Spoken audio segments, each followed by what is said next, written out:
Dito ako ngayon sa airport, sa Terminal 3. Ito yung sinakyan ko, yan. 30 pesos lang yan, magmula doon sa Baclaran. Sa may LRT. Ngayon, galing ako ng bus. Sinakyan ko Pasay LRT. Meron silang istasyon doon. Ito na kumaba, tapos kinaya ko na lang dito hanggang doon sa may LRT doon. Ando kasi nakaparada yung bus na yan, yan. Ganyan, loop service yan. Ngayon dito na ako sa airport ngayon. Ito yung dala ko yan. Mahigit 20 kilos yan.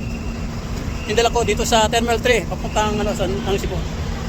Nandito na ako sa Bay 2. Itong binabahan ko ay arrival, no? Ngayon, pwede naman pumasok dito para sa departure. Ito sa taas. Kasi dito sa baba, arrival to. Yung mga padating. Ngayon ako, papunta ako, departure ako, pwede ako pumasok dito. Andito yung mga x-ray. Pila kami rito.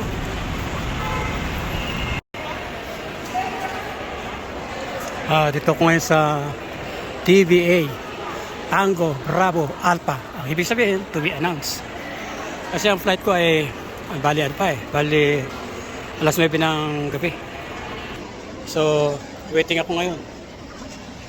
Medyo maganda-ganda na ngayon ang sistema medyo mabilis na ngayon kaya lang mahaba ang nilalakad. Yun nga lang, tiyagaan. Pero okay naman hindi katulad ng mga araw talaga pinahirapan ka rito. Pero ngayon madali na. Marami na kasi mga tao na ina-advise. Yung yung tinitingnan ng schedule, kaya nga dito ako nakapwesto para at least makita ko kung anong gate number ako. So dito muna ako at mag-standby muna ako. Total 9 pa naman ang flight ko papunta Cebu. Ito ang waiting area. Dito tinitingnan ng mga flight schedule yan. Yan, para hindi ka malito. Yan. Tutok ko lang dyan. Ito ang ang waiting area. Yan. Marami ngayon mga passenger ngayon. Gawa kasi ng mga season at saka may mga promo ngayon. Hindi na ako nakachepo ng promo Na-chepo ko lang yung promo sa sabon. Yun. Pero yung mga promo sa flight, wala. Malabo. Okay, dito lang. Pero pag wala ka pera, hanggang tingin ka na lang. Marami mabibili dito. Ang gagamitin mo, dollar. Philippine dollar. Yan. Kumbaga sa alisto ko lang kasi minsan baka mahuli ka ng flight mo Pag nahuli ka ng flight mo, baka ang punta mo black, yung magic carpet na lang gagamitin mo para makahabol ka sa flight mo.